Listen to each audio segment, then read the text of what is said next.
Students, आज हम लोग पढ़ने वाले हैं सेल वाला जो चैप्टर है, cell is the unit of life का एक इम्पोर्टेंट पार्ट जिसका नाम है यूकैरियोटिक सेल्स। ठीक है, तो पिछले लेक्चर्स में अपन लोगों ने बात की थी कि क्या प्रोकैरियोटिक सेल्स का मतलब होता है और क्या यूकैरियोटिक सेल्स का मतलब होता है। ठीक है, तो यूकैरियोटिक सेल्स का मतलब क्या होता है? जिसमें न्यूक्लियस ट्रू होगा, या फिर अगर और दूसरी भाषा में अगर बात करते हैं, ठीक है, या फिर अगर उसको अदर लैंग्वेज में बोले तो क्या होगा? True nucleus. क्या उसका मतलब होता है? True nucleus. यू मतलब ट्रू, कैरियोन यानी न्यूक्लियस। ठीक है, तो जिसमें ट्रू न्यूक्लियस होगा, या फिर बोलने जाए कि न्यूक्लियर मेम्ब्रेन प्रेजेंट होगी, जिसमें न्यूक्लियर मेम्ब्रेन प्रेजेंट होगी अराउंड न्यूक्लियस। ठीक है, तो न्यूक्लियस के आसपास अगर न्यूक्लियर मेम्ब्रेन प्रेजेंट हुई तो यूकैरियोटिक सेल्स।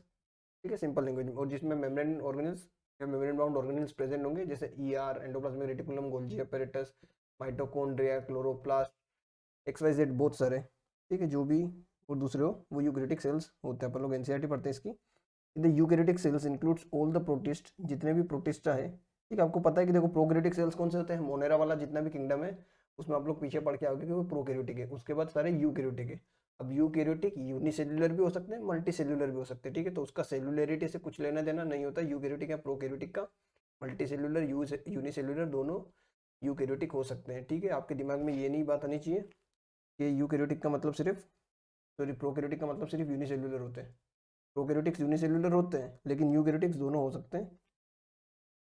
ठीक है, समझ में? तो प्रोटिस्ट, प्लांट्स, एनिमल्स, फंजाई, ये सारे के सारे प्रोटिस्टा, फंजाई, प्लांटी, एनिमेलिया, सारे के सारे किंगडम यूकैरियोटिक होते हैं। अब in eukaryotic cells there is an extensive compartmentalisation of cytoplasm through the presence of membrane bound organisms. ठीक है, तो कंपाउंड बेसिकली कुछ नहीं होता, कंपार्टमेंटलाइजेशन होता है। इसका मतलब कि अलग अलग कंपार्टमेंट्स में सब बढ़ जाते हैं।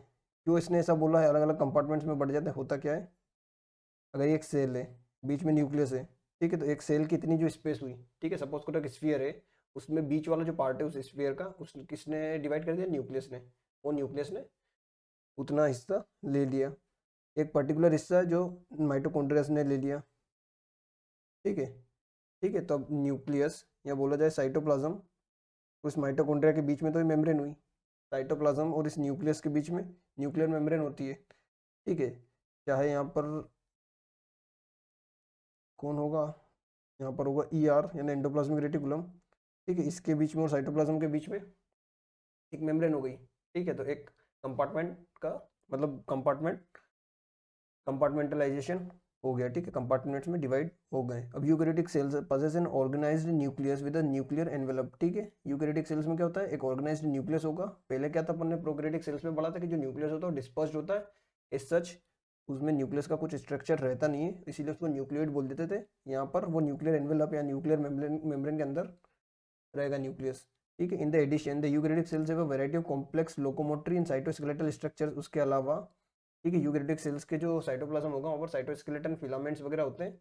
इसी चैप्टर में अपन लोग आगे इसके बारे में बात करेंगे। There genetic material is organised into chromosome, और इनका जो जेनेटिक मटेरियल होता है क्रोमोसोम में ऑर्गेनाइज रहता है। ठीक है, एक बेसिक कंसेप्ट होता है यूकैरियोटिक सेल्स के बारे में, जो कि अपन लोगों ने पिछले लेक्चर्स में बातें की थी।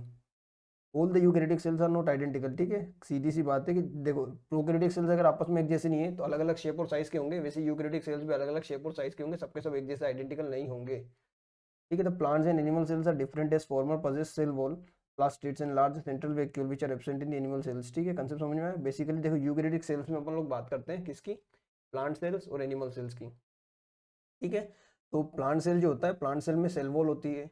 ठीक है, एक बड़ा सा सेंट्रल वैक्यूल होता है, उसके अलावा प्लास्टिड्स होते हैं जैसे कि क्लोरोप्लास्ट वगैरह।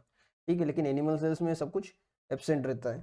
On the other hand animal cells है वो सेंट्रियोल, एनिमल सेल्स में सेंट्रियोल होता है, जिसमें अपन लोगों ने बात की थी, जो कि सेल डिवीजन में मदद करता है। इसी चैप्टर में इसके बारे में भी अपन लोग थोड़ा डिटेल में बात करेंगे। Which are absent in almost all the plant cells. ठीक है, तो प्लांट सेल्स में सेंट्रियोल एब्सेंट होगा, और उसके अलावा एनिमल सेल्स में सेल मेम्ब्रेन एब्सेंट होती है, सेल वॉल एब्सेंट होती है, सॉरी। ठीक है, प्लास्टिड्स नहीं होते, और लार्ज साइज वैक्यूल नहीं होते। वैक्यूल होते हैं, लार्ज वैक्यूल नहीं होते एनिमल सेल्स के अंदर। ठीक है, जो लार्ज सेंट्रल वैक्यूल होता है किसके अंदर प्रेजेंट? अब देखो एक डायग्राम दिया हुआ है यहाँ पर एनसीईआरटी में अच्छे से। ठीक है, ये डायग्राम किसका है? ये डायग्राम है प्लांट सेल्स का। ठीक है, दो तरह के सेल्स इसने बना दिए, एक होता है प्लांट सेल्स, एक होता है एनिमल सेल्स। ठीक है, अगर प्लांट सेल को बनाया इसने तो करीब करीब कुछ ऐसा बना दिया है।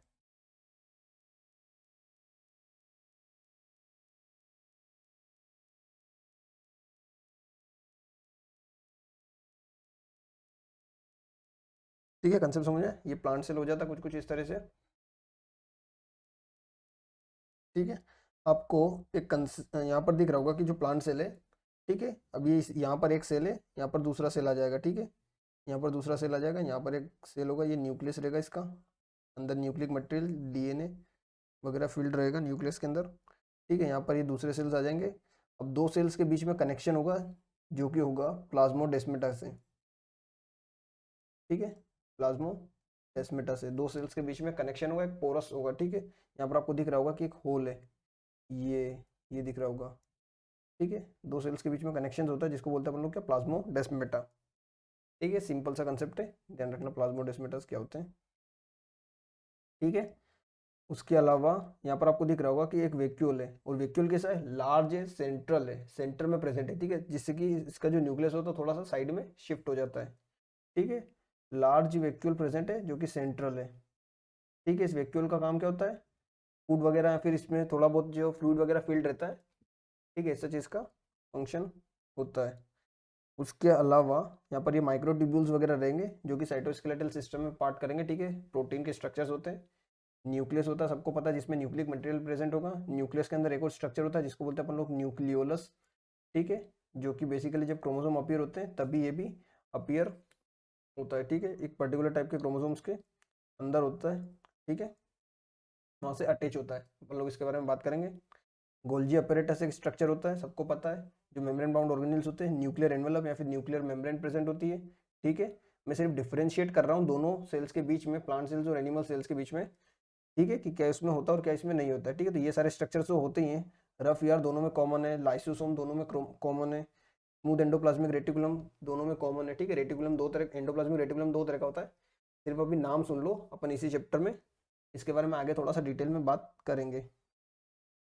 ठीक है, अब माइक्रोट्यूब्यूल सब में कॉमन होता है। प्लाज्मोडेस्माटास एज सच बोला जाए तो प्लांट्स का स्ट्रक्चर है। ठीक है, लेकिन ऐसे ही कुछ कनेक्शन एनिमल सेल्स में भी होते हैं। ठीक है, अगर आप लोगों ने एनिमल टिश्यू पढ़ा होगा इसके पहले वाले चैप्टर्स में, ठीक है, तो उसमें आपको पता होगा कि जो दो सेल्स के बीच में कनेक्शंस प्रेजेंट होते हैं। ठीक है, परऑक्सीजोम ये बेसिकली प्लांट का स्ट्रक्चर हुआ। ठीक है, साइटोप्लाज्म तो सब में होता है, पता है कि सेल के दो स्ट्रक्चर होते हैं, एक न्यूक्लियस एक साइटोप्लाज्म। ठीक है, न्यूक्लियस में जो फ्लूइड होगा वहाँ पर न्यूक्लियोप्लाज्म, और बाकी जो सेल वाला जो फ्लूइड है न्यूक्लियस के अलावा वो साइटोप्लाज्म। ठीक है, दोनों को मिला के बोलते हैं प्रोटोप्लाज्म। ठीक है, ध्यान रखना, दोनों को मिला के बोलते हैं, जो पूरा फ्लूइड होता है पूरे सेल के अंदर उसको प्रोटोप्लाज्म बोलते हैं, जो कि किससे मिलकर बना होता है, साइटोप्लाज्म से और न्यूक्लियोप्लाज्म से। ठीक है, न्यूक्लियस के अंदर जो फ्लूइड है उसको न्यूक्लियोप्लाज्म, या सेल के अंदर जो फील्ड है न्यूक्लियस के अलावा वो साइटोप्लाज्म। ठीक है, क्लोरोप्लास्ट। ठीक है, तो देखो ध्यान रखो, प्लांट सेल और एनिमल सेल को जो अलग बना रहा है वो कुछ स्ट्रक्चर है, जैसे कि सेल वॉल यहाँ पर प्रेजेंट होती है। ठीक है, सिर्फ मैं वो स्ट्रक्चर को ब्लू से बना दे रहा हूँ ताकि आपको ध्यान रहे। सेल वॉल एनिमल सेल्स में नहीं होती है। ठीक है, माइटोकॉन्ड्रिया तो होगा, क्लोरोप्लास्ट या फिर प्लास्टिड्स जिनको बोलते हैं। ठीक है, अलग अलग तरह के प्लास्टिड्स होते हैं, क्लोरोप्लास्ट उसमें से एक है जिसके अंदर फोटोसिंथेसिस होता है। ठीक है, ग्रीन कलर का पिगमेंट होता है आपका क्लोरोफिल। ठीक है, तो क्लोरोप्लास्ट यहाँ पर प्रेजेंट होगा, सेल वॉल यहाँ पर प्रेजेंट होगी। उसके अलावा राइबोसोम्स तो होते ही हैं, दोनों के अंदर प्रेजेंट होते हैं। पेरोक्सीसोम यहाँ पर प्रेजेंट होता है। ठीक है, जो कि प्लांट एनिमल सेल्स के अंदर प्रेजेंट नहीं होता है। प्लाज्मोडेस्माटास होते हैं। ठीक है, लेकिन ऐसे कनेक्शंस एनिमल सेल्स में प्रेजेंट हो सकते हैं, लेकिन प्लाज्मोडेस्माटा स्पेसिफिकली इसके लिए यूज करते वर्ड। ठीक है, उसके अलावा Golgi apparatus, nuclear envelope, plasma membrane, middle lamella वगैरह।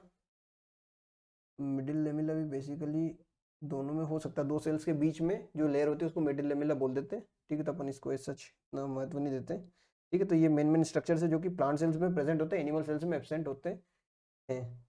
ठीक है, लार्ज सेंट्रल वैक्यूल भी, जो लार्ज सेंट्रल वैक्यूल होगा वो भी प्लांट सेल्स के अंदर प्रेजेंट होगा। ठीक है, लार्ज सेंट्रल वैक्यूल। ठीक है, बात को ध्यान से सुनना, वैक्यूल्स एनिमल सेल्स में प्रेजेंट हो सकते हैं लेकिन लार्ज साइज का नहीं होगा। ठीक है, यहाँ पर लार्ज सेंट्रली इतना बड़ा वैक्यूल आपको दिख रहा है, इतना बड़ा पूरा वैक्यूल दिख रहा है। ठीक है, ये पूरा वैक्यूल है। ठीक है, अब एनिमल सेल्स में क्या है, एनिमल सेल्स को जो प्लांट सेल से अलग बना रहा है वो माइक्रोविलाइज। ठीक है, अपन लोगों ने जब इंटेस्टाइन वगैरह पढ़ोगे तो उसमें पता आपको चलेगा कि सेल्स के एक्सटेंशन होते हैं माइक्रोविलाई, जो कि उसके सरफेस एरिया को बढ़ाने में मदद करते हैं। ठीक है, उसके अलावा यहाँ पर सेंट्रियोल है जो कि प्लांट सेल्स में नहीं प्रेजेंट होगा। ठीक है, प्लाज्मा मेम्ब्रेन तो दोनों में प्रेजेंट होगी, पता आपको। परोक्सिसोम है। ठीक है, तो परोक्सिसोम इधर प्रेजेंट हो सकता है, लेकिन मेनली प्लांट का स्ट्रक्चर अपन लोग बोलते हैं, ठीक है, जनरली वहाँ पर वो एक्टिविटी करने में मदद करता है। लाइसोसोम वगैरह, राइबोसोम प्रेजेंट होते हैं, माइटोकॉन्ड्रिया दोनों में, रफ ईआर दोनों में होता है, साइटोप्लाज्म दोनों में होता है, न्यूक्लियस दोनों में होता है, न्यूक्लियोलस दोनों में होता है, न्यूक्लियर एनवेलप दोनों में होता है, स्मूथ एंडोप्लाज्मिक रेटिकुलम दोनों में होता है, और गोल्जी अपरेटस, ठीक है। तो जो ब्लू वाले मार्क्ड स्ट्रक्चर है वो ध्यान रखना कि दोनों को डिफ्रेंशिएट करने में मदद करेंगे आपको, ठीक है। एक जनरल बेसिक सा वो है स्ट्रक्चर है किसका, प्लांट सेल्स और एनिमल सेल्स का, ठीक है, जो कि यूकैरियोटिक सेल्स होते हैं दोनों, ठीक है, समझ में। अब अपन लोग बात करते हैं कि इसमें क्या क्या अलग अलग स्ट्रक्चर्स होते हैं, ठीक है। तो सबसे पहले सेल मेम्ब्रेन। तो सेल मेम्ब्रेन पढ़ने से पहले अपन लोग पढ़ लेते हैं सेल वॉल, ठीक है। सबसे आउटर मोस्ट स्ट्रक्चर क्या होता है यूकैरियोटिक सेल का, cell wall, except in the animal cells has या does not has cell wall, ठीक है। Animal cells do not have cell wall, ठीक है। एनिमल सेल्स में सेल वॉल नहीं होती। आप लोग प्रीवियस चैप्टर्स में पढ़ोगे कि किंगडम एनिमेलिया में एकमात्र एक जो यूनिक फीचर है जो उसको बाकी सारे किंगडम से अलग करता है, वो उसका है एब्सेंस ऑफ सेल वॉल, ठीक है, एब्सेंस ऑफ सेल वॉल रहता है उसमें। अब सेल वॉल क्या है, तो as you may now non living rigid structure, non living structure है, रिजिड स्ट्रक्चर है, called as a cell wall, जो कि आउटर मोस्ट लेयर बनाता है, फॉर्म्स द आउटर कवरिंग, ठीक है, outer covering of the plasma membrane of the fungi and plants, ठीक है। जनरली फंजाई और प्लांट्स की अगर बात करते हैं तो अगर ये सेल है, इसकी सेल वॉल है, तो ये अंदर वाला सेल मेम्ब्रेन है, ठीक है, अंदर वाला सेल मेम्ब्रेन है, ये न्यूक्लियस है, ठीक है। तो जो प्लाज्मा मेम्ब्रेन के बाहर जो एक स्ट्रक्चर होता है जो नॉन लिविंग कवरिंग होती है, ठीक है, जो कि सेल्स को आउटर मोस्ट एनवायरमेंट से प्रोटेक्ट करने का काम करती है, वो होती है सेल वॉल। किसमें प्रेजेंट होती है, जनरली फंजाई और प्लांट्स में, ठीक है। उसके नीचे वाले किंगडम्स में भी प्रेजेंट हो सकती है या होती भी है। The cell wall not only gives the shape to the cell and protects the cells from mechanical damage and infection, ठीक है। तो प्रोटेक्शन का काम करती है, शेप प्रोवाइड करने का काम करती है, प्रोटेक्शन का काम करती है, मैकेनिकल डैमेज से बचाती है, इन्फेक्शन से बचाती है, ठीक है। तो इतना काम अल्टीमेटली अगर आपको जनरल याद रखना है तो प्रोटेक्शन का काम करते हैं। तो जितना भी प्रोटेक्शन का काम है, आउटर एनवायरनमेंट से बचाने का काम है, वो सेल वॉल का ही होता है। It also helps in the cell to cell interaction, cell interaction के बीच में मदद करती है cell wall, and provides the barrier to the undesirable macromolecules. Undesirable macromolecules के बैरियर मतलब उसको अंदर आने से, अनडिजायरेबल मैक्रोमोलिक्यूल्स को अंदर आने से, एंटर होने से बचाती है, कौन, सेल वॉल। तो अल्टीमेटली अगर सिंपल लैंग्वेज में अगर आपको समझना है तो प्रोटेक्शन का काम करती है। एल्गी है cell wall made of cellulose, ठीक है। तो यहाँ पर इंपॉर्टेंट क्वेश्चंस बनते हैं कि एल्गी, ठीक है, एल्गी क्या होती है, किंगडम प्लांटी, ठीक है, किंगडम प्लांटी का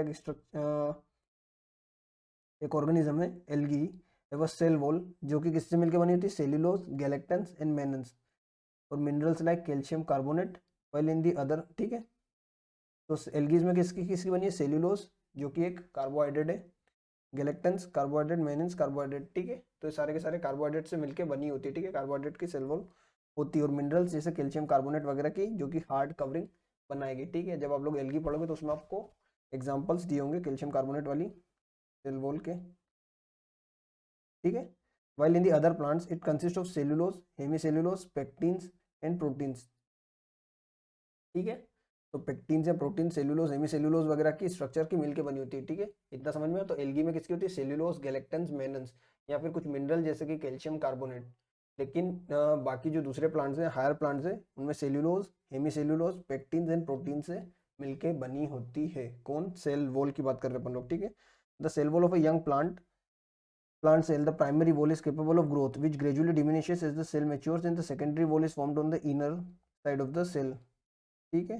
तो क्या कंसेप्ट समझ में आया, जो सेल वॉल होगी यंगर प्लांट्स में, ठीक है, पहले प्राइमरी सेल वॉल होगी जो कि धीरे धीरे डिमिनिश होके अंदर की तरफ एक नई सेकेंडरी वॉल का सिंथेसिस कर लेगी, ठीक है, अंदर की साइड नई सेकेंडरी वॉल का सिंथेसिस कर लेगी और बाहर वाली शेड ऑफ हो जाएगी, ठीक है। Capable of growth which gradually diminishes as the cell matures and the secondary wall is formed on the inner and towards the membrane side of the cell, ठीक है।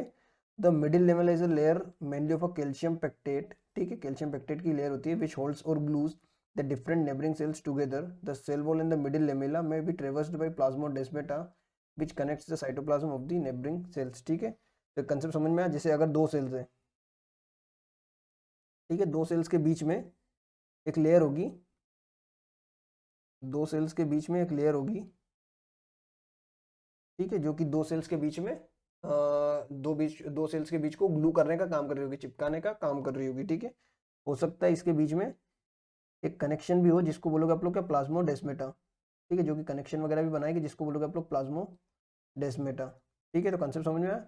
जो सेल वॉल होती है, ठीक है, जो यंग प्लांट्स होते हैं, ठीक है, जो अगर प्लांटी हायर प्लांट्स की बात कर रहे हैं तो जो यंगर प्लांट्स होते हैं उसमें दो तरह की सेल होती है, या फिर जो सेल होती है वो डिवाइड करती है।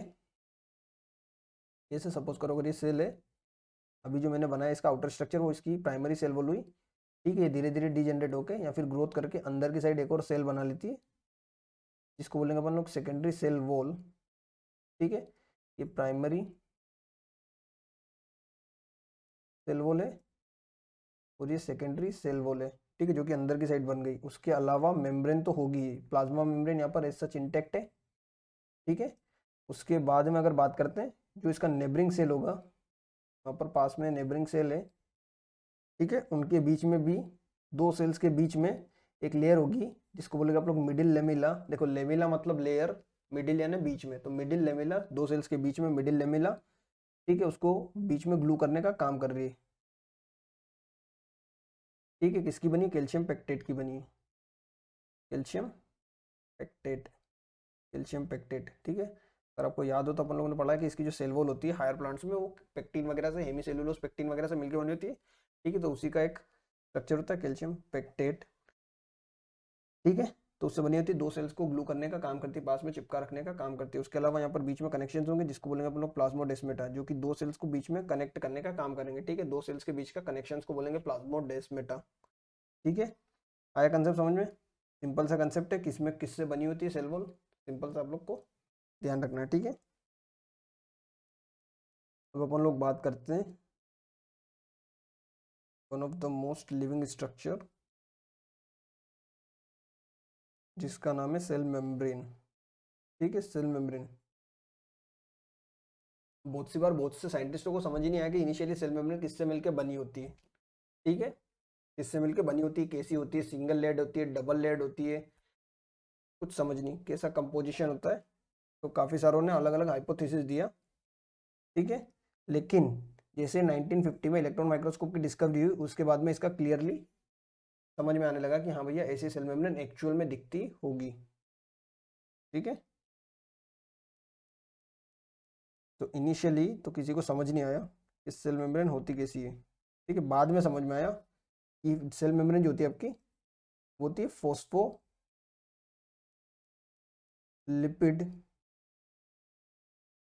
की बाई लेयर होती है, फोस्फोलिपिड की बाई लेयर होती है, ठीक है। फोस्फोलिपिड मतलब लिपिड का एक स्ट्रक्चर होता है, ठीक है। लिपिड की बाई लेयर होती है, कौन सा लिपिड, तो फोस्फोलिपिड, ठीक है। उसके अलावा अगर बात करें, and proteins are embedded in it, proteins are embedded in it, ठीक है। आया कंसेप्ट समझ में, सिंपल सा है। दो लैंग्वेज, अगर दो लाइन की बात करें तो इतनी सी बात बोली थी। ये सबसे पहले नहीं बोलना चाहिए, या जो सबसे मोस्ट एक्सेप्टेबल हाइपोथेसिस जो था, या फिर सबसे जो मोस्ट एक्सेप्टेबल थ्योरी जो दी थी, या जो मॉडल दिया था प्लाज्मा मेम्ब्रेन का, उसका नाम था फ्लूइड मोजेक मॉडल। मोजेक यानी बेसिकली कलरफुल, ठीक है। फ्लूइड इसलिए बोला है क्योंकि जो प्लाज्मा मेम्ब्रेन का स्ट्रक्चर होता है फ्लूइड होता है, सेमी फ्लूइड नेचर का होता है। किसने दिया था, सिंगर एंड निकोलसन ने, ठीक है। सब कुछ एनसीईआरटी का बता रहा हूँ मैं, कुछ भी बाहर का नहीं बता रहा हूँ, ठीक है। फोस्फोलिपिड की बाइलेयर का मतलब क्या हुआ,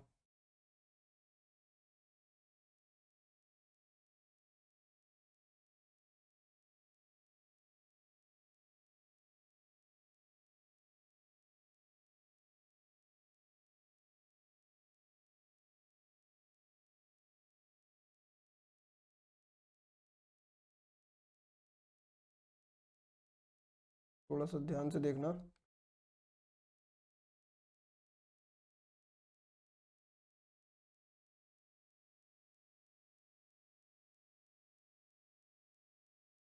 ठीक है। प्लांट एनिमल की अगर बात करें तो दोनों में ये यूकैरियोटिक सेल्स की नॉर्मल बात कर रहे हैं अपन लोग, ठीक है, किसी एक पर्टिकुलर की बात नहीं कर रहे, यूकैरियोटिक सेल्स की बात कर रहे हैं, ठीक है।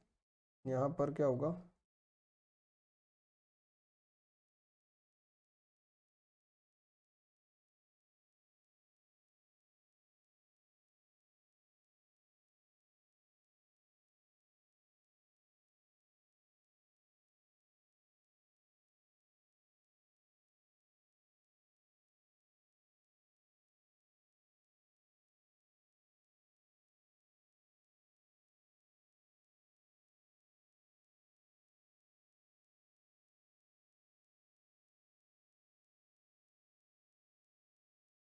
ठीक है, ये इसका आउटर सरफेस है, सेल मेम्ब्रेन का आउटर सरफेस जो कि एनवायरनमेंट के साइड होगा, और ये इनर सरफेस जो कि साइटोप्लाज्म की तरफ होगा, ठीक है। अगर एक जनरल आइडिया देते हैं अपन लोग, तो सेल मेम्ब्रेन के अंदर होता क्या है, ये फॉस्फोलिपिड्स की बाइलेयर है, ये लेयर नंबर 1 ये फॉस्फोलिपिड्स है, ठीक है। इसको अगर अपन लोग थोड़ा सा बड़ा करके देखें, जूम करके देखें, तो इसका हेड वाला पार्ट है, ये इसका टेल वाला पार्ट है, ठीक है। इतना कंसेप्ट समझ में आता है।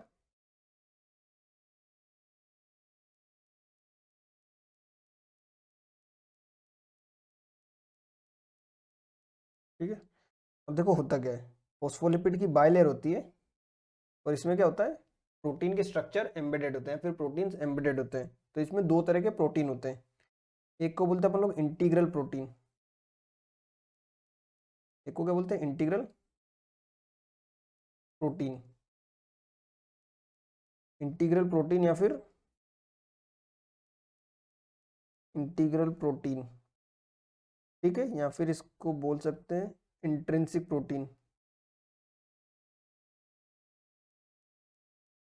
ठीक है। इंट्रिंसिक प्रोटीन मतलब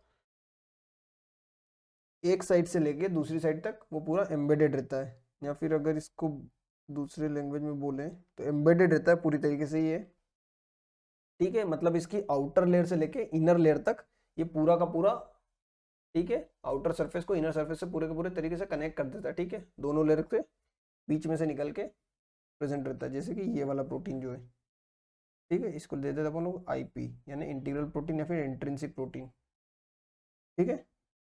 ये पूरी तरीके से एम्बेडेड रहता है। और एक ये वाला प्रोटीन है जिसका नाम है एक्सट्रिंसिक प्रोटीन या फिर पेरिफेरल प्रोटीन, ठीक है। प्रोटीन नंबर 1, ठीक है, फॉस्फोलिपिड्स की बाइलेयर होती है, प्रोटीन नंबर 1 इंटीग्रल प्रोटीन जिसके बारे में बात करिए अपन ने। फिर जो एक्सट्रिंसिक प्रोटीन होता है, एक्सट्रिंसिक प्रोटीन या फिर पेरिफेरल होता है, ये पेरिफेरल प्रोटीन, ठीक है। ये जस्ट होना चाहिए लाइटली हेल्ड होता है, सिर्फ अगर बात करें तो, ठीक है। जो आपको दिख रहा है ये भी एक्सट्रिंसिक प्रोटीन है, ये भी एक्सट्रिंसिक प्रोटीन है, ठीक है। आया कंसेप्ट समझ में। तो फॉस्फोलिपिड्स की बाइलेयर होगी जिसमें प्रोटीन एम्बेडेड रहेंगे, आपके आईपी प्रोटीन जो रहेंगे, यानी इंट्रिंसिक प्रोटीन बोलना चाहिए, आईपी प्रोटीन नहीं, सॉरी, इंटीग्रल प्रोटीन या इंट्रिंसिक प्रोटीन, ठीक है, जो कि एम्बेडेड रहेंगे एक लेयर से दूसरी लेयर तक, और एक्सट्रिंसिक प्रोटीन जो कि सिर्फ एक नॉर्मली हेल्ड रहते हैं, ठीक है, जस्ट वहाँ पर हेल्ड रहेंगे, ठीक है। तो इनके अलग अलग फंक्शंस है कि जो इंट्रिंसिक प्रोटीन्स होते हैं, ठीक है, ये बेसिकली ट्रांसपोर्ट में मदद करते हैं, ठीक है। ट्रांसपोर्ट मतलब ट्रांसपोर्ट ऑफ सब्सटेंस, ठीक है, इनर टू आउटर या फिर outer to inner, transport of substance में मदद करते हैं, ठीक है, जो इंट्रिंसिक प्रोटीन्स होते हैं, ट्रांसपोर्ट ऑफ सब्सटेंसेस, ठीक है, ठीक है। आया कंसेप्ट समझ में, आया, सिंपल सा कंसेप्ट है, ठीक है। फॉस्फोलिपिड्स की बाइलेयर होती है, फॉस्फोलिपिड को अगर जूम करें तो उसका हेड वाला रीजन अलग होता है, ठीक है, उसका टेल वाला रीजन अलग होता है, ठीक है। उसके अलावा जो प्रोटीन्स होते हैं इंटीग्रल प्रोटीन्स, और उसके अलावा एक्सट्रिंसिक या पेरिफेरल प्रोटीन्स होते हैं, ठीक है। इंटीग्रल प्रोटीन्स का अगर जो काम होता है बेसिक, वो होता है क्या, उसको ट्रांसपोर्ट वगैरह, ट्रांसपोर्ट ऑफ सब्सटेंस मदद करने में मदद करेंगे, ठीक है। जनरली फैसिलिटेटेड ट्रांसपोर्ट या फिर जो कैरियर प्रोटीन्स वाला जो ट्रांसपोर्ट होता है वो इनके थ्रू होता है, ठीक है। उसके अलावा अगर अपन लोग बात करें इसमें कि जो फॉस्फोलिपिड की जो लेयर होती है, ठीक है, जो फॉस्फोलिपिड की जो लेयर होती है एनसीईआरटी की लाइन बता रहा हूँ, इसलिए थोड़ा सा ध्यान रखना कि जो फॉस्फोलिपिड की लेयर होती है वो इस मेम्ब्रेन को फ्लूइडिटी प्रोवाइड करती है। ठीक है, क्या प्रोवाइड करती है? फ्लूइडिटी प्रोवाइड करती है। ठीक है, जो मेम्ब्रेन होती है फ्लूइड होती है। ठीक है, थोड़ी सी फ्लूइड नेचर की होती है। इससे क्या होता है कि जो प्रोटीन्स होते हैं, ठीक है, इसी फ्लूइड नेचर की वजह से जो इसमें प्रोटीन्स होते हैं वो लेटरली मूव कर सकते हैं। ठीक है, अगर सपोज करो कोई सब्सटेंस उसमें एंटर कर रहा है, अगर ये दो प्रोटीन्स है, ठीक है, मेम्ब्रेन्स के अंदर एम्बेडेड है, एक प्रोटीन का साइड है, एक दूसरे की साइड ही है। ठीक है, अगर यहाँ पर से कोई सब्सटेंस एंटर करना चाहता है तो ये प्रोटीन्स थोड़े से मूव करेंगे। ठीक है, तो फिर सब्सटेंस एंटर करेगा, तो प्रोटीन्स लिटरली मूव कर पाते हैं इसी फ्लूइड नेचर की वजह से। ठीक है, जो फॉस्फोलिपिड होता है उसको फ्लूइड नेचर प्रोवाइड करता है, इसीलिए इसका नाम है फ्लूइड मोज़ेक मॉडल। मोज़ेक मतलब अलग अलग कलरफुल होता है बेसिकली, येलो, ये ऐसे ऐसे कलर आपको दिख रहे होंगे तो ऐसे ही पूरा कलरफुल होता है। ठीक है, सिंपल सा कंसेप्ट है। उसके अलावा इससे कोलेस्ट्रॉल वगैरह की लेयर वगैरह थोड़ी बहुत अटैच होती है। ठीक है, अगर बात करें तो ऐसे, या ग्लाइकोकेलिक्स वगैरह थोड़ा बहुत, या फिर ग्लाइकोप्रोटीन वगैरह। ठीक है, थोड़ा बहुत एक्स्ट्रा स्ट्रक्चर्स वगैरह भी इससे ऐड रह सकते हैं। तो बेसिकली अपने को एक्सटर्नल वाले साइड पर बना देना चाहिए था। ठीक है, इस टाइप से स्ट्रक्चर्स होते हैं, सिंपल सा बेसिक सी टर्मिनोलॉजी से सेल मेम्ब्रेन अगर सिर्फ इतना चाहिए। ठीक है, तो दो चीज से मिलकर बना होता है, प्रोटीन और लिपिड से। ठीक है, इसका जो प्रोटीन वाला पार्ट होता है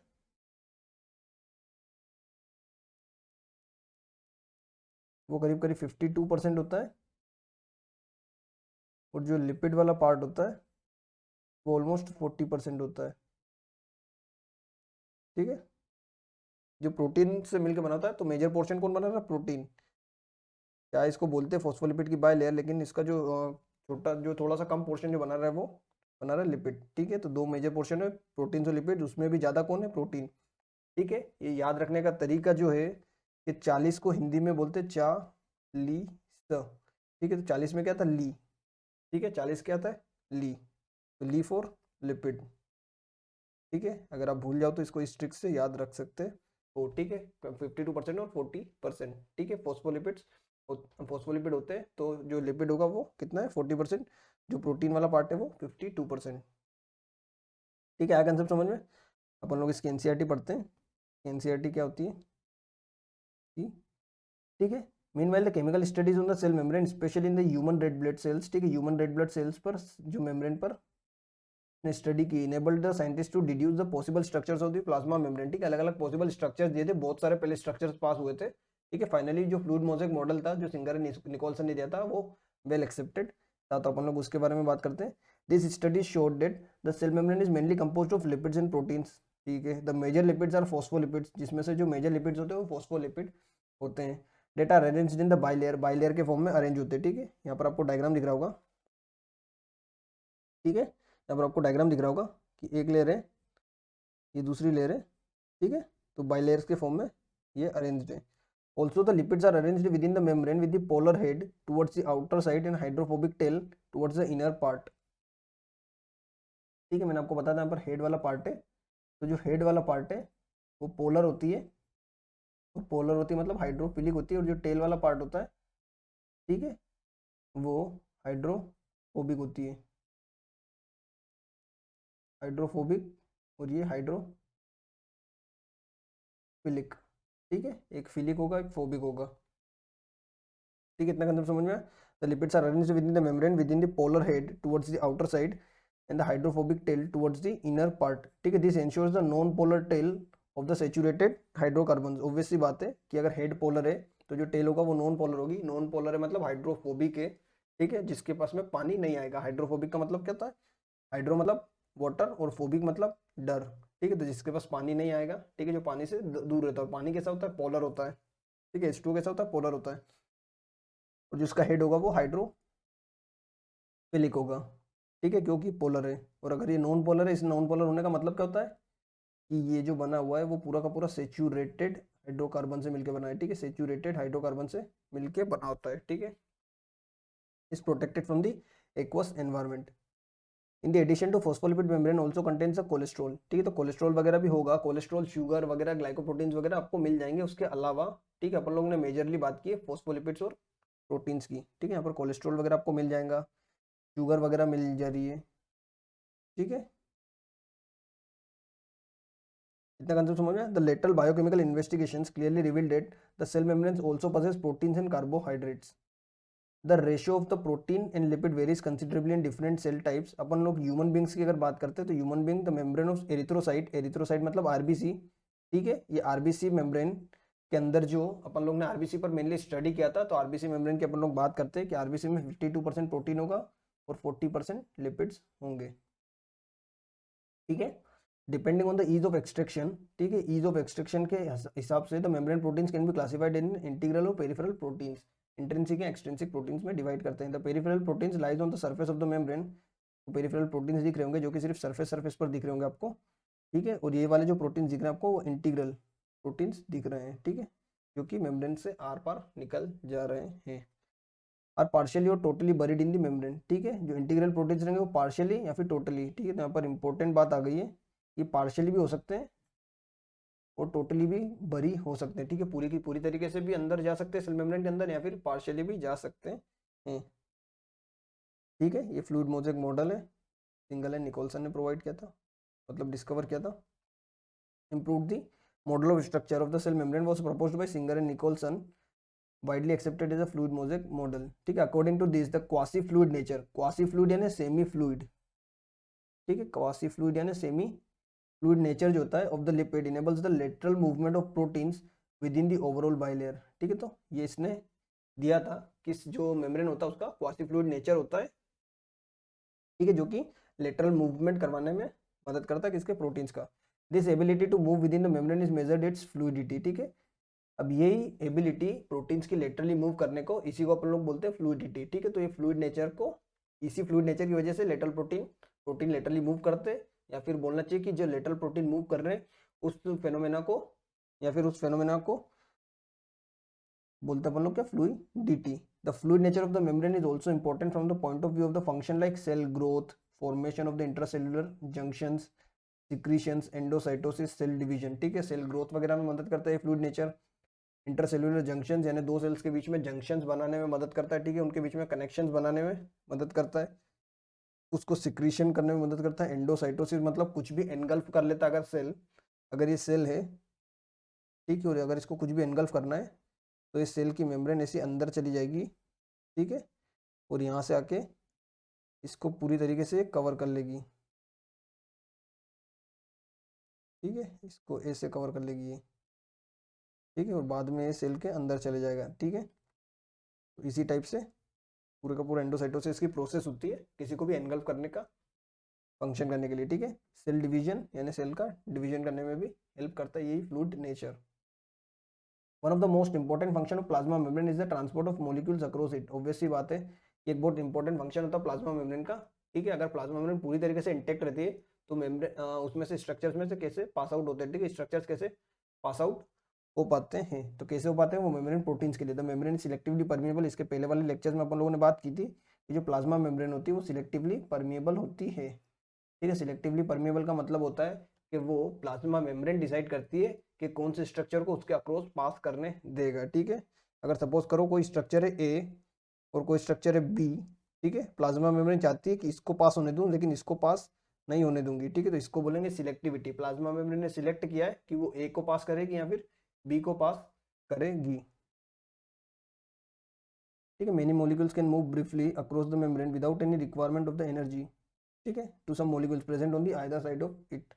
Many molecules can move briefly across the membrane without any requirement of the energy and this is called as a passive transport, ठीक है। तो ट्रांसपोर्ट दो तरह का होता है, आप लोग इसके बाद में इसके चैप्टर्स में अलग अलग चैप्टर्स में पढ़ोगे इस बारे में, ठीक है। प्लांट फिजियोलॉजी में इसके बारे में अच्छे से दिया हुआ है, मैं जस्ट शॉर्टली बता दे रहा हूँ आपको कि क्या होता है। बेसिकली जो ट्रांसपोर्ट मतलब मूवमेंट किसी मॉलिक्यूल का अक्रॉस द मेम्ब्रेन, चाहे वो बाहर से अंदर हो या अंदर से बाहर हो, वो दो तरीके का हो सकता है।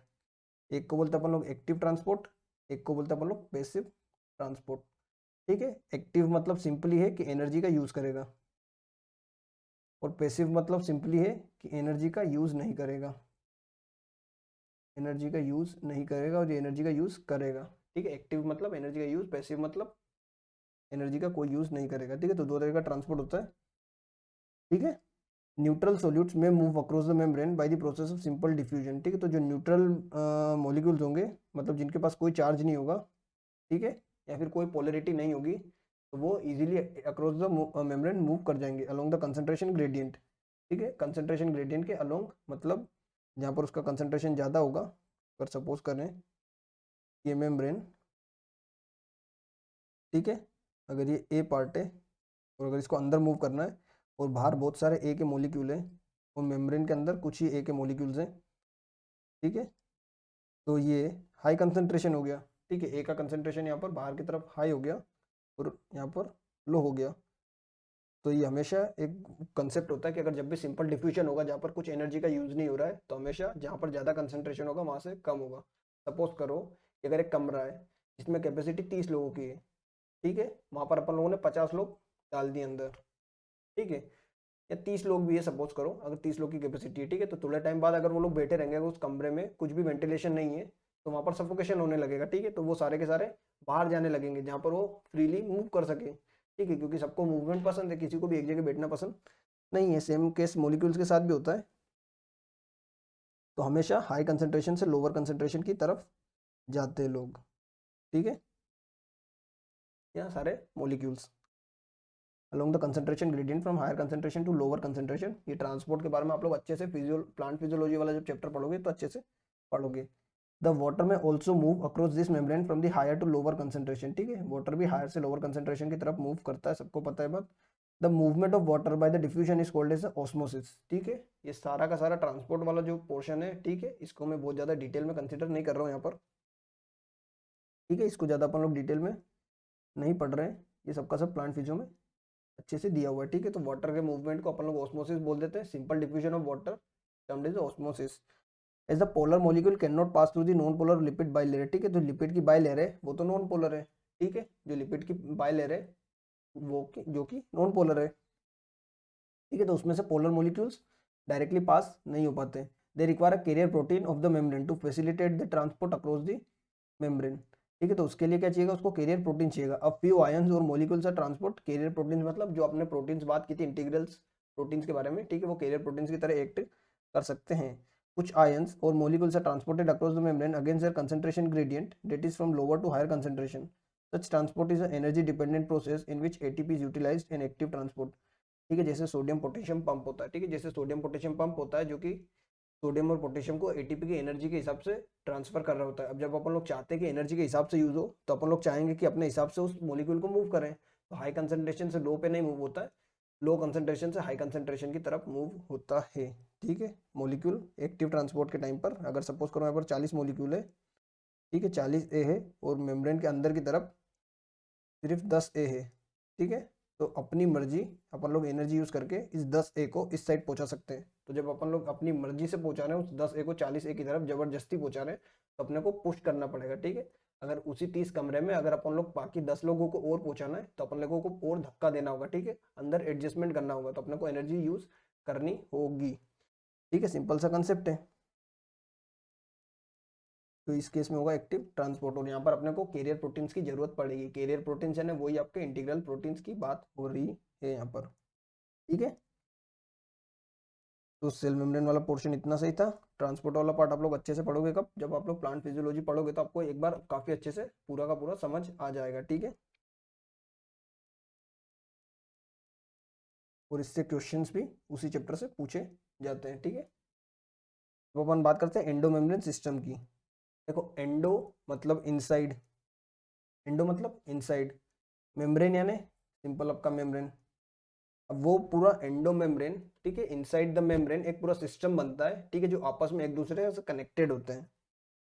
का मतलब क्या हुआ, एंडो मेम्ब्रेन सिस्टम का मतलब क्या हुआ, देखो सिंपल है।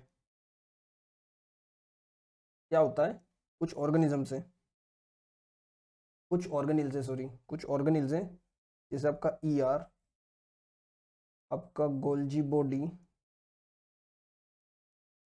आपका लाइसोसोम,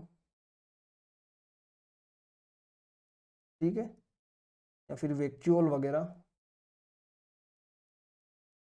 बोले, तो ये सब के सब आपस में कनेक्टेड होते हैं, ठीक है, ये सब के सब आपस में एक दूसरे से कनेक्टेड होते हैं, ठीक है, एक दूसरे से कनेक्टेड होते हैं या लिंक्ड होते हैं बोलना चाहिए।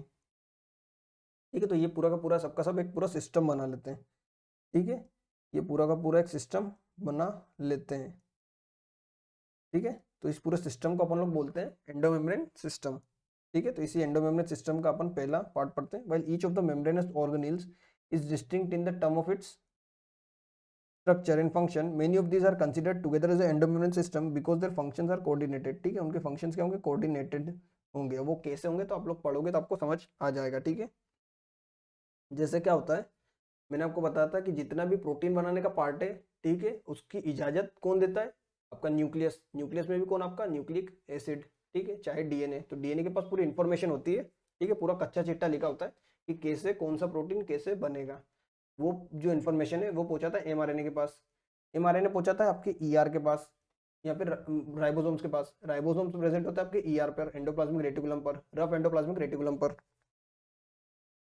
ठीक है, वहां से वो बनाता प्रोटीन, फिर बाद में प्रोटीन पैक होता है गोल्जी अपरेटस में। फिर अगर उसका काम नहीं हो रहा हो या फिर जो भी हो रहा हो, ठीक है, बाद में जब वो प्रोटीन का काम पूरा खत्म होता है तो उसको डिस्ट्रॉय करने का काम करता है कौन, आपका लाइसोसोम वगैरह। ठीक है, या फिर जो भी एक्स्ट्रा फालतू मटेरियल जो होगा उसको डिस्ट्रॉय करने का काम करेगा आपका लाइसोसोम वगैरह। ठीक है, और वो वैक्यूल वगैरह के फॉर्म में बन के बाहर हो सकता। तो ऐसे उसका फंक्शन पूरा का पूरा कोऑर्डिनेटेड होता है। ठीक है, तो वैसे पूरा जो सिस्टम बनाता है वो एंडो मेम्ब्रेन सिस्टम बनाता है। ठीक है, तो उनके जो फंक्शन होंगे वो कोऑर्डिनेटेड होंगे। The endomembrane system includes the endoplasmic reticulum ER, Golgi complex, lysosome and vacuole. Since the functions of mitochondria, chloroplast and peroxisomes are not coordinated with the above components, they are not considered as an endomembrane system। ठीक है, mitochondria, chloroplast या peroxisome का function करते तो हैं लेकिन वो separately अपना फंक्शन परफॉर्म कर सकते हैं। ठीक है, इनके साथ में कोऑर्डिनेटेड वे में परफॉर्म नहीं करेंगे, इसलिए उनको एंडोमेम्ब्रेन सिस्टम के अंदर इंक्लूड नहीं किया जाता है। यानी वो ऑर्गेनेल जो अपने आप में फंक्शन कोऑर्डिनेटेड वे में करेंगे, ठीक है, एक से दूसरा, दूसरे से तीसरा, ठीक है, ऐसे करेंगे, तो वो पूरा का पूरा एंडोमेम्ब्रेन सिस्टम बनाएगा, जो कि ईआर, गोल्जी अपैरेटस, लाइसोसोम और वैक्यूल मिलके बनाता है।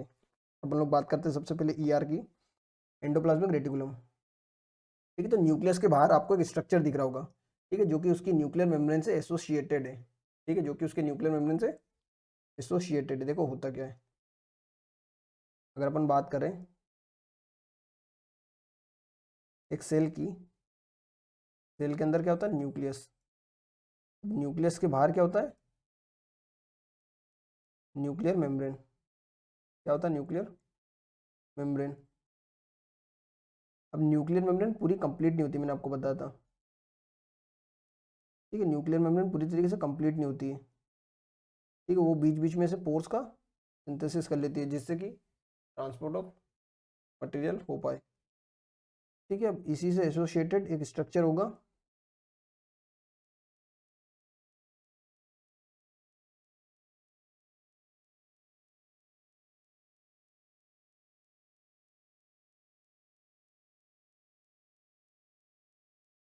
ठीक है, जो कि बनाएगा एंडोप्लाज्मिक रेटिकुलम। देखिए एंडोप्लाज्मिक क्यों बोला हुआ है, क्योंकि प्लाज्मा मेम्ब्रेन के अंदर प्रेजेंट है, तो एंडोप्लाज्मिक। और रेटिकुलम का मतलब होता है मेश या फिर नेटवर्क। ठीक है, तो ये पूरा अपने आप में पूरी सेल में एक पूरा नेटवर्क बनाने का काम करता है कौन, आपका एंडोप्लाज्मिक रेटिकुलम। ठीक है, तो रेटिकुलम का मतलब होता है पूरा नेटवर्क या मेश वर्क। ठीक है, पूरा का पूरा मेश वर्क बना लेता है, फिर नेटवर्क बना लेता है। ठीक है, कौन, आपका एंडोप्लाज्मिक रेटिकुलम। देखो क्या होता है, एंडोप्लाज्मिक रेटिकुलम जो होता है ना, वो दो तरीके का होता है। एक लिखा है यहाँ पर रफ एंडोप्लाज्मिक रेटिकुलम, और एक यहाँ पर लिखा है स्मूथ एंडोप्लाज्मिक रेटिकुलम। ठीक है, दोनों में देख के डायग्राम में एक चीज समझ आ रही है, इसके ऊपर कुछ ऐसे स्ट्रक्चर है जो बारीक बारीक दिख रहे होंगे आपको, सर्कुलर स्ट्रक्चर्स दिख रहे होंगे आपको, छोटे छोटे टाइनी स्ट्रक्चर्स दिख रहे होंगे। ठीक है, माइक्रोस्कोप में ऐसे ही दिख रहे होते हैं ये। ठीक है, तो ये क्या करते हैं, अगर आप लोग ने देखा होगा कि अगर किसी भी सरफेस पर ऐसे बहुत सारे, अगर आपने देखा होगा राई, ठीक है, अगर किसी सरफेस पर आप राई के दाने रख दो तो उसको कैसा लगेगा कि वो सरफेस कैसा है, पूरा रफ हो गया है। ठीक है, ऐसे छोटे छोटे स्मॉल स्ट्रक्चर्स होते हैं, ठीक है, जो कि रफ अपीरियंस दिखाते हैं। क्या दिखाते हैं, रफ अपीरियंस। ठीक है, पूरी की पूरी ऐसी रफ अपीरियंस दिखाते हैं। इसीलिए ये वाला जो एंडोप्लाज्मिक रेटिकुलम है इसको बोलते थे RER। क्या बोलते थे? RER, क्योंकि इस पर राइबोसोम्स प्रेजेंट है।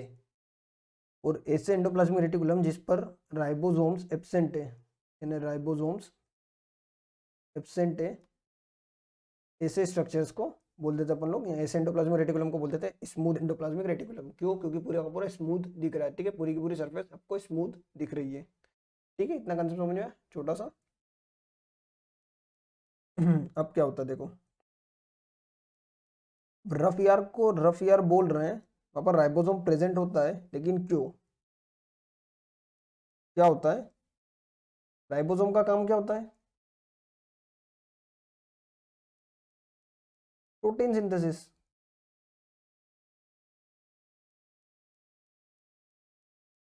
ठीक है, राइबोसोम का काम क्या होता है? Protein synthesis. ठीक है, तो प्रोटीन सिंथेसिस इनिशिएट होता है किसके अंदर? प्रोटीन सिंथेसिस इनिशिएट होता है किसके अंदर? RER के अंदर। ठीक है, रफ एंडोप्लाज्मिक रेटिकुलम के अंदर इनिशिएट होता है, कंप्लीट होता है बाद में अल्टीमेटली गोल्गी apparatus के अंदर जाकर पूरी तरीके से कंप्लीट हो जाता है, लेकिन इनिशिएट होता है RER में। ठीक है, इतना कंसेप्ट समझ में आया? सिंपल सा कंसेप्ट है। RER का फंक्शन क्या होता है? Protein synthesis. अब देखो आपको इतना समझ आ रहा होगा ये डायग्राम देख के कि ये जो है पूरा एक स्ट्रक्चर बना रहा है ऐसा।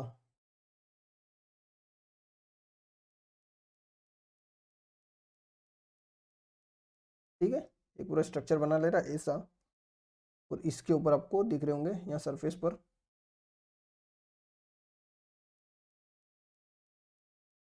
ठीक है, इसी पूरी सरफेस पर आपको दिख रहे हैं कौन? साइड भी होंगे।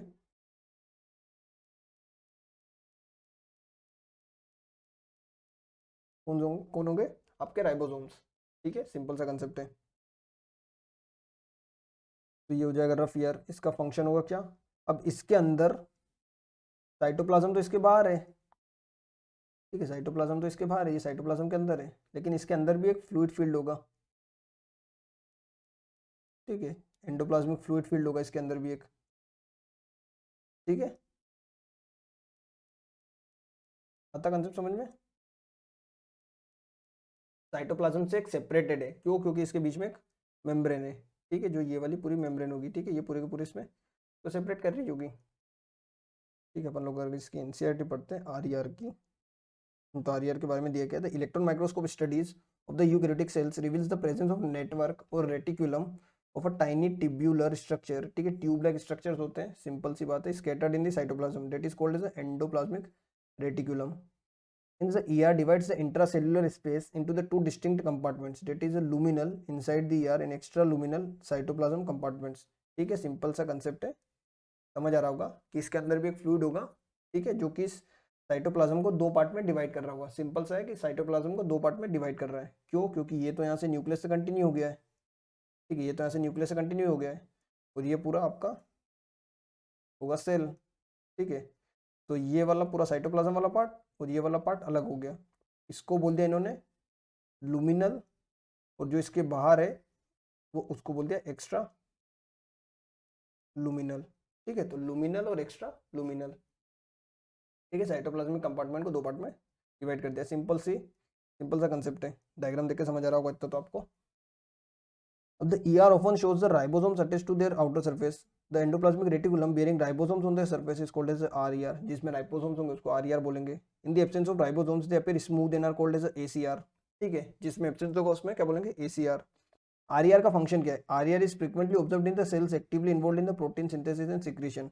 तो वो वाले सेल्स जहाँ पर प्रोटीन सिंथेसिस ज़्यादा होगा, ठीक है, सपोज करो कोई प्रोटीन हार्मोन्स वगैरह सिंथेसिस करता है बॉडी के अंदर, जो भी XYZ जो भी प्रोटीन स्ट्रक्चर ज़्यादा सिंथेसिस करने का काम करता है, ठीक है, ऐसे सेल्स, तो उसमें आपको RER ज़्यादा दिखेंगे, क्यों? क्योंकि वहाँ पर प्रोटीन का सिंथेसिस ज़्यादा हो रहा है। They are extensive and continuous with the outer membrane of the nucleus. Outer membrane of nucleus के साथ में एक्सटेंसिव होते हैं। ठीक है, दिख रहा है कि यहाँ पर ये मेम्ब्रेन, आउटर मेम्ब्रेन न्यूक्लियस की, उसी के साथ में एक्सटेंड कर जा रहे हैं फर्दर। ठीक है, अब ACR की बात करते हैं। ACR का फंक्शन क्या होता है? देखो, अपन लोगों ने बात करी प्रोटीन सिंथेसिस का काम किसका हुआ?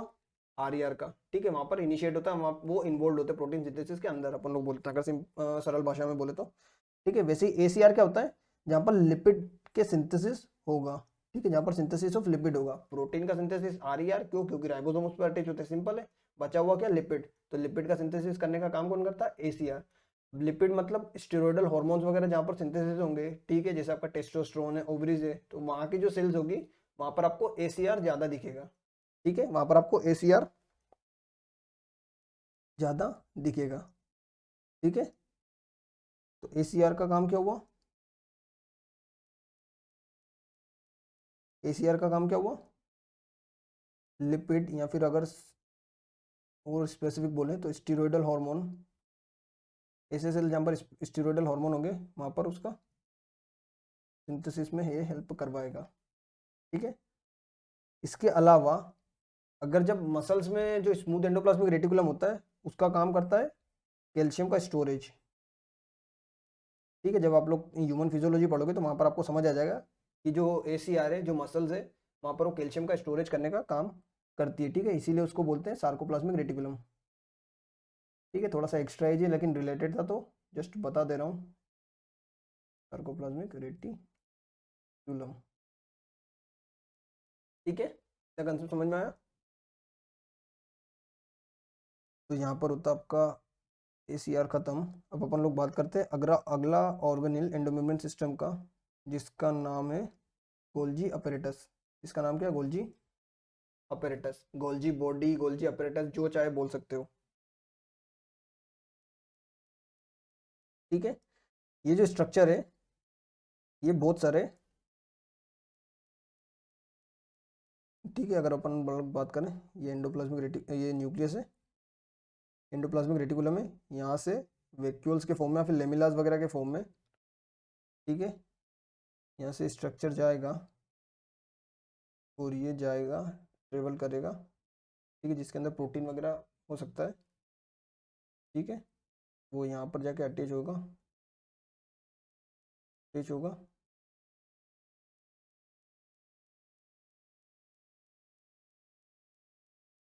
ठीक है, एक और स्ट्रक्चर से वो दिख रहा होगा,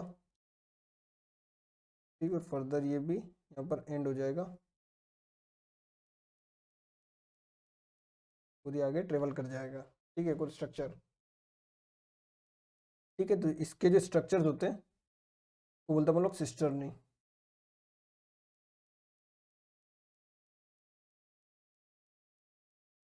ठीक है।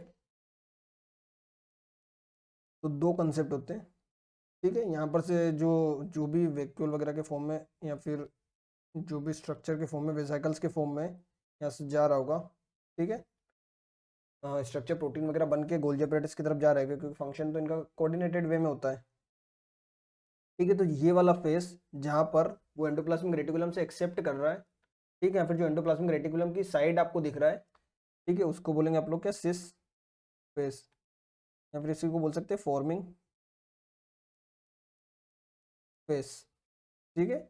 और अगला जो फेस है जहाँ से पूरा स्ट्रक्चर यहाँ पर प्रोसेस होके निकल रहा है, ठीक है, और बाद में अगले वेसिकल के फॉर्म में जो भी उसको फंक्शन परफॉर्म कर रहा है वो करेगा, तो वो कहाँ से निकलेगा, वो निकलेगा ट्रांस फेस से, ठीक है, सिस फेस या फिर फॉर्मिंग फेस जिसको बोलते हैं अपन लोग, ठीक है, ट्रांस फेस जहाँ से निकल रहा होता है, ठीक है, जो वेसिकल्स उसमें पूरा प्रोसेस होके निकल रहा होता है, सिस्टर्नेस के अंदर प्रोसेस होके निकल रहा होता है, ठीक है। इसका जो स्ट्रक्चर है छोटे छोटे आपको दिख रहे होंगे, 1 2 3 ऐसे, तो बोल रहे हैं सिस्टर्नेस,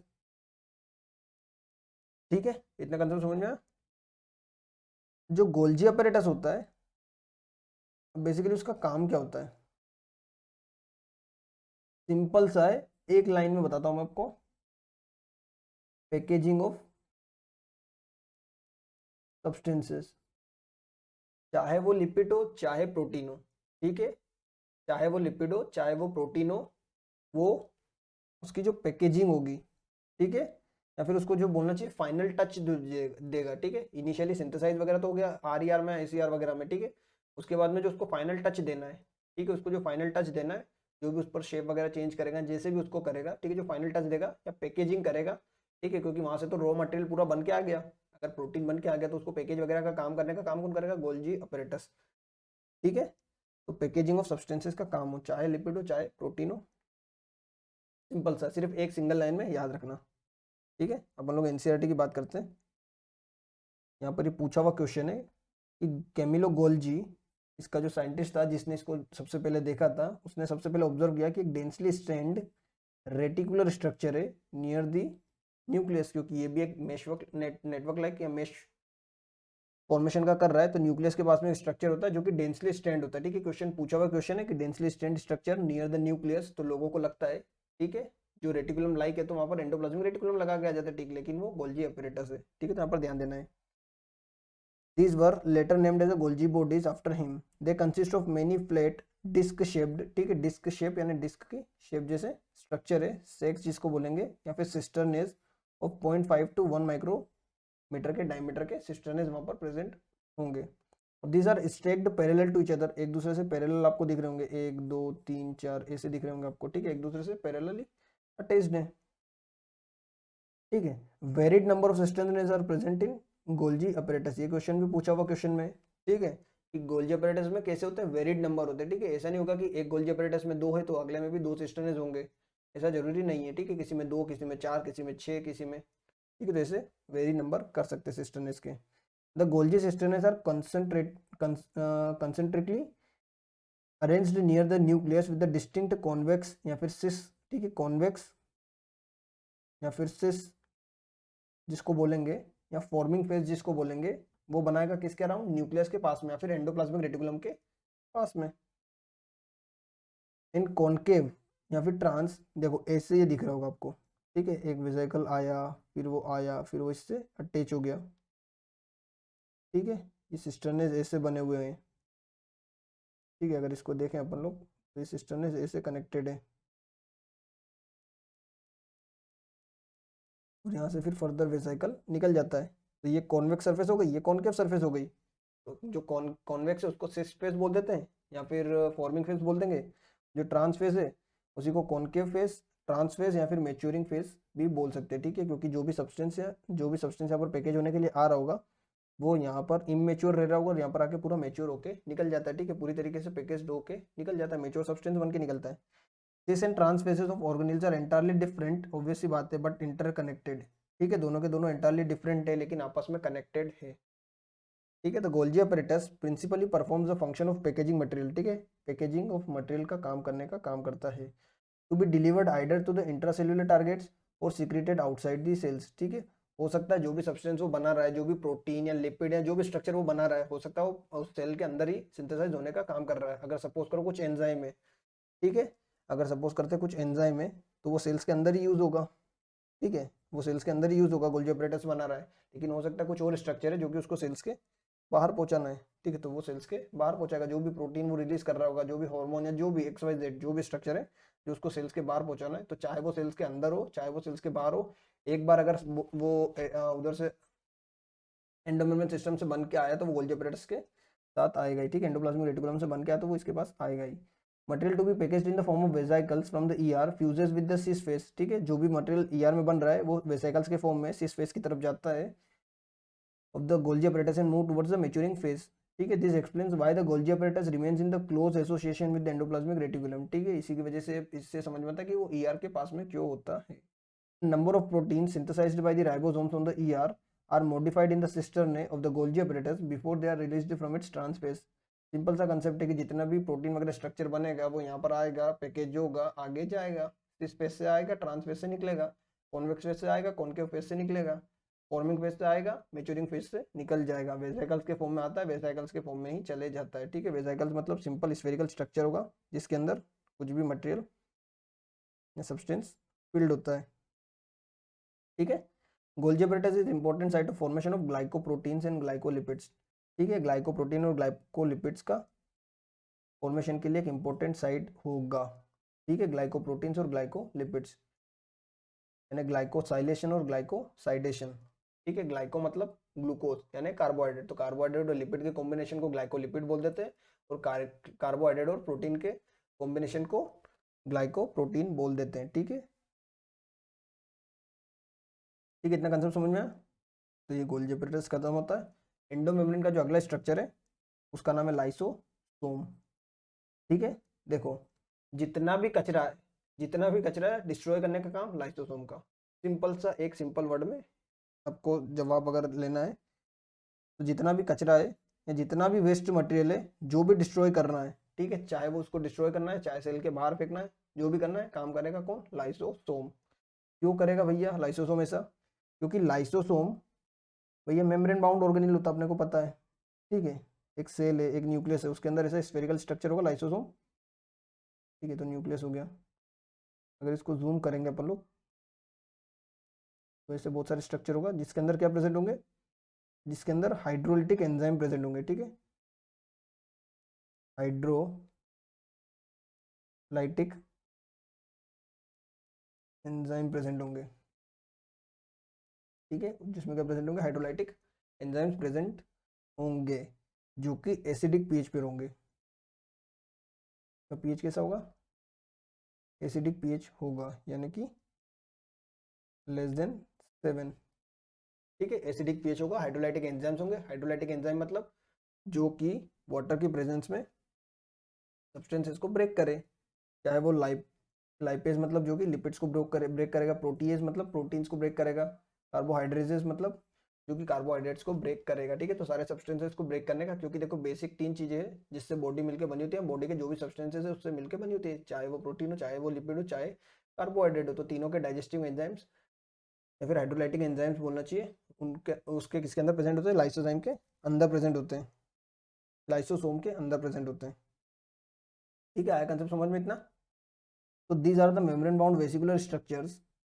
वेसिकुलर स्ट्रक्चर मतलब वेसिकल्स या स्फेरिकल फॉर्म में होते हैं, formed by the process of packaging in the Golgi apparatus, ठीक है। किससे मिलके बनेगा? जो कि गोल्जी अपरेटस में पैकेजिंग हो रही है उससे मिलके बनेगा। The isolated lysosomal vesicles have been found to be very rich in almost all types of hydrolytic enzymes, जिसमें होंगे हाइड्रोलेजेस जैसे कि lipases, proteases, carbohydrates optimally activate the acidic page, जो कि एसिडिक पेज पर एक्टिव रहते हैं। These enzymes are capable of digesting carbohydrates, proteins, lipids और न्यूक्लिक एसिड्स वगैरह को डाइजेस्ट करने का काम करते हैं, ठीक है। लाइसोसोम इनको डिस्ट्रॉय करने का काम करता है। उसके अलावा लाइसोसोम का एक स्पेशल फंक्शन होता है जिसको बोलते हैं अपन लोग सेल सुसाइड, ठीक है, जिसको क्या बोलेंगे अपन लोग? सेल सुसाइड, या जिसको टेक्निकल टर्म में बोलें तो जिसको बोलेंगे अपन लोग ऑटोफेगी या ऑटोफेजी, ठीक है। ये क्या करता है? वो सारे हाइड्रोलाइटिक एंजाइम उसके साइटोप्लाज्म में रिलीज कर देता है, जिससे कि वो सेल धीरे धीरे सारे के सारे सेल्स के जो जितने भी सब्सटेंस होंगे उसको डिस्ट्रॉय करना स्टार्ट करेगा और अल्टीमेटली सेल की डेथ हो जाएगी, ठीक है। तो सेल की डेथ सेल खुद कर रहा है लाइसोजाइम रिलीज करने के मदद से, ठीक है। इसको बोलेंगे सेल सुसाइड या फिर ऑटोफेजी, ठीक है। वो कौन करता है? लाइसोजाइम, ठीक है। आया कंसेप्ट समझ में? सिंपल सा कंसेप्ट है लाइसोसोम का। अपन लोग अगली बात करते हैं वैक्यूल्स के बारे में, ठीक है, क्या वैक्यूल्स होते हैं। तो वैक्यूल्स अगर अपन लोग बात करें तो फ्लूइड फील्ड स्ट्रक्चर होते हैं, ठीक है। फ्लूइड फील्ड स्ट्रक्चर होते हैं किसके अंदर? सेल के अंदर फ्लूइड फील्ड स्ट्रक्चर होंगे, नॉर्मल स्फेरिकल स्ट्रक्चर होंगे, चाहे फ्लूइड हो या फिर एयर हो, तो एयर वैक्यूल भी हो सकते हैं, ठीक है। एयर या फिर फ्लूइड फील्ड स्ट्रक्चर होते हैं। जनरली लार्ज साइज का होता है, प्लांट सेल्स में लार्ज और सेंट्रली प्रेजेंट होगा, ठीक है, जिससे कि न्यूक्लियस एक साइड प्रेजेंट हो गया, अपन लोगों ने देखा इसके प्रीवियस पार्ट में, ठीक है। लार्ज सेंट्रल साइज का होता है, लेकिन और जो एनिमल्स होता है उसमें स्मॉल स्मॉल साइजेस के हो सकते हैं, ठीक है। अपन लोग बात करते हैं vacuole is a membrane bound space, ठीक है। मेम्ब्रेन बाउंड होता है, सिंपल सी बात है, मेम्ब्रेन बाउंड स्ट्रक्चर होता है, सबको पता है। Found in the cytoplasm, cytoplasm में प्रेजेंट होता है, नॉर्मल सी बात है। It contains water, sap, excretory product in other materials not useful for the cell, ठीक है। तो उसमें क्या होगा? वाटर प्रेजेंट हो सकता है, सेप प्रेजेंट हो सकता है, एक्सक्रीटरी प्रोडक्ट प्रेजेंट हो सकते हैं जो कि सेल बॉडी से बाहर कर रहा होगा या सेल से बाहर कर रहा होगा, या जो भी मटेरियल जो कि सेल के यूज में नहीं है, ठीक है। नॉन यूजफुल मटेरियल जो भी होगा वो वैक्यूल्स में चले जाएगा और अल्टीमेटली वैक्यूल्स बाहर चले जाएंगे,